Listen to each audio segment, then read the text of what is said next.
متقی بن جاؤ، پرہیزگار بن جاؤ، اللہ کے ولی بن جاؤ۔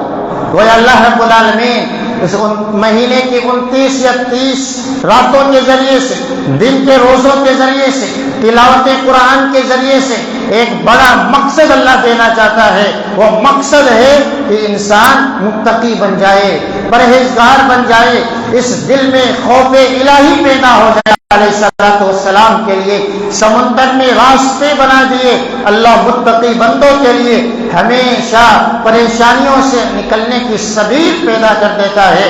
وَيَرْزُقْهُ مِنْ حَيْثُ لَا يَحْتَسِبُ، پھر اللہ ایسے مقامات سے، ایسی جگہوں سے روزی دیتا ہے جہاں سے انسان سوچ نہیں سکتا ہے۔ اور ماہ مبارک میں ہم سب مشاہدہ کرتے ہیں کہ جس کی تنخواہیں بھی کم ہوتی ہیں وہ بھی ماہ مبارک میں برکت والی روزیاں کھاتا ہے، اور ایسی ایسی چیزیں اسے کھانے کو مل جاتی ہے جو 11 مہینے میسر نہیں آتی ہے۔ یہ اللہ رب العالمین کی برکت کی ایک جھلک ہے۔ اس لیے مسلمانوں، جس طریقے سے ہمارے اسلاف اس مہینے کا اہتمام کرتے تھے اور اللہ رب العالمین کو راضی کرنے کے لیے حتی الامکان کوشش کرتے، محنت کرتے، ہم سب کی ضرورت ہے ہم سب بھی اس ماہ مبارک میں زیادہ سے زیادہ عبادتوں کے لیے وقت صرف کر دے اور قرآن کے لیے اللہ رب العالمین کے لیے وقت نکالے، اور زیادہ سے زیادہ عبادتیں کر کے اللہ رب العالمین کی اس لسٹ میں داخل ہو جائیں جس لسٹ میں اللہ رب العالمین مغفور اور اتقا کے نام لکھ دیتا ہے کہ اللہ رب العالمین نے اسے جہنم سے آزاد کر دیا ہے۔ اللہ رب العالمین سے دعا ہے اللہ رب العالمین ہم تمام مسلمانوں کو ماہ مبارک صحت و عافیت کے ساتھ نصیب فرما دے اور تمام برکتوں اور سعادتوں کو حاصل کرنے کی ہم سب کو توفیق عطا فرما دے۔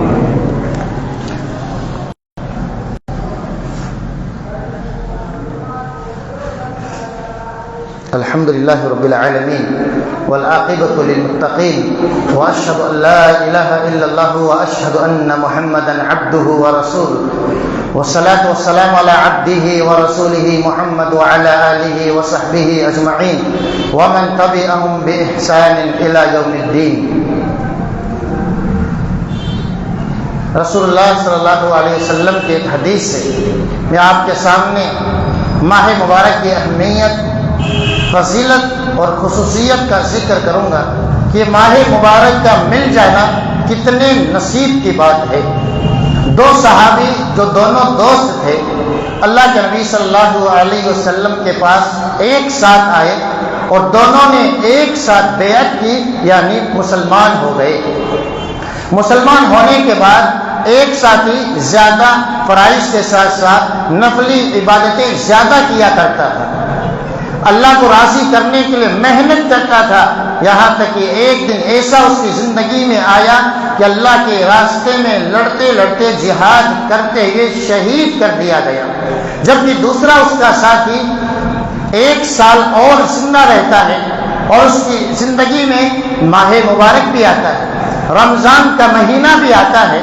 جب یہ دونوں اللہ کے یہاں چلے گئے، یعنی ایک پہلے شہید ہو گیا، دوسرا 1 سال کے بعد عام جو فطری موت ہے اس کے ذریعے سے وفات پا گیا، تو ایک صحابی رسول کو خواب میں دکھایا گیا کہ جو بعد میں انتقال کرتا ہے اس کا داخلہ پہلے جنت میں ہو رہا ہے، اور جو اللہ کے راستے میں محنت کرتا تھا یہاں تک کہ جسے شہید کر دیا گیا اس کا داخلہ بعد میں ہو رہا ہے۔ تو صحابی اچنبے میں رہ گئے، تعجب کرنے لگے۔ وہ خواب اللہ کے نبی صلی اللہ علیہ وسلم کے سامنے پیش کیا گیا، کس طرح کا خواب میں نے دیکھا ہے؟ تو آپ نے فرمایا کیا تمہیں تعجب ہو رہا ہے کہ درجہ اور مرتبہ شہید کا زیادہ ہونا چاہیے؟ تو صحابی کہتے ہیں ہاں اللہ کے نبی صلی اللہ علیہ وسلم، ہمیں بڑی تعجب ہو رہی ہے کہ یہ کیسے ممکن ہوا کہ جو اللہ کے راستے میں شہید ہوا وہ محنت بھی زیادہ کرتا تھا، لیکن جو بعد میں فطری موت جس سے آئی اس کا درجہ اللہ رب العالمین نے بڑھا دیا ہے۔ اس میں رسول اللہ صلی اللہ علیہ وسلم نے جو جواب دیا وہ ہم سب کے لیے نصیحت ہے۔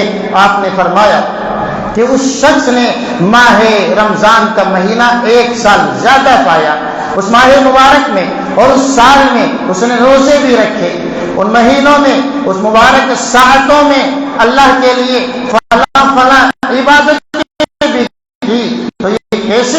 سکتا ہے کہ دونوں کے درجات کو ایک کر دیا جائے؟ پھر آپ فرماتے ہیں فما بینہما ابعد مما بین السماء والارض، ان کے درمیان درجات میں اتنی دوری ہے جتنی دوری آسمان اور زمین میں ہے۔ اندازہ کرے کہ ایک رمضان کی عبادت ایک انسان کے درجات کو کتنا بلند کر دیتی ہے۔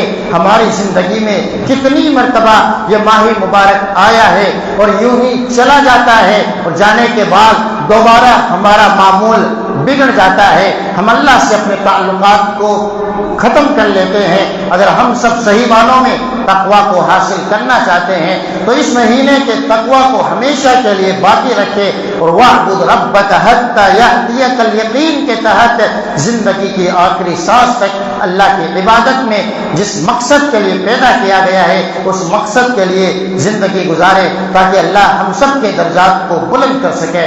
اے اللہ تو غفور ہے، غفار ہے، رحمان ہے۔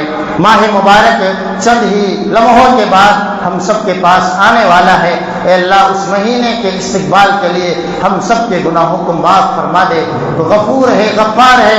یقیناً ان مہینوں میں ہم نے بہت ساری کوتاہیاں کی ہیں، غفلت کی وجہ سے صغیرہ اور کبیرہ گناہ کیے ہیں، جانے انجانے میں تیرے بندے ہیں، ہم سب سے خطائیں سرزد ہوئی ہیں۔ اے اللہ تو بڑا معاف کرنے والا ہے، ہم سب کی خطاؤں کو معاف فرما دے، ہم سب کی سیئات کو اللہ حسنات میں تبدیل فرما دے۔ اے اللہ گناہوں سے معافی کے بعد اس ماہ مبارک کی جتنی برکتیں ہیں، جتنی مغفرتیں ہیں، سعادتیں ہیں، تو اپنے فضل و کرم سے ہم سب کے دامن میں سمیٹ دے۔ اے اللہ تو رحمان ہے، رحیم ہے، اپنی خصوصی رحمتوں کا سایہ ہم سب پر سایہ فگن فرما دے۔ اے اللہ ہماری زندگی کو برکتوں سے بھر دے۔ اے اللہ ہم سب کی زندگی کو خوشیوں سے بھر دے۔ اے اللہ ہماری اولاد کی اصلاح فرما دے، ہماری اولاد کو ہم سب کے لیے آنکھوں کی ٹھنڈک کا ذریعہ بنا دے۔ ہمیں سے جو بیمار ہیں اے اللہ ہم سب کو صحت اور عافیت کی زندگی عطا فرما۔ اے اللہ ہم سب کو ایسی قوت عطا فرما، ہمت عطا فرما، طاقت عطا فرما، تاکہ ہم سب اس ماہ مبارک کا صحیح معنوں میں حق ادا کر سکے۔ تیری توفیق ہی سے ممکن ہے۔ اے اللہ ہم سب کو ایسے اعمال کی توفیق عطا فرما جو تیری رضا کا ذریعہ بن جائے، تیری خوشنودی کا ذریعہ بن جائے۔ ہمارے دوست، ہمارے احباب جو اس ماہ مبارک کے آنے سے پہلے ہی اس دنیا کو چھوڑ کر جا چکے ہیں، اے اللہ تو ان کے مغفرت فرما دے، ان کے درجات کو بلندی عطا فرما دے، انہیں عذاب قبر سے بچا لے، عذاب جہنم سے بچا لے۔ جب تک ہمیں زندہ رکھ، ایمان کے ساتھ زندہ رکھ، جب ہمارا خاتمہ ہو ایمان بالخیر کے ساتھ ہو۔ آمین۔ ان اللہ و ملائکہ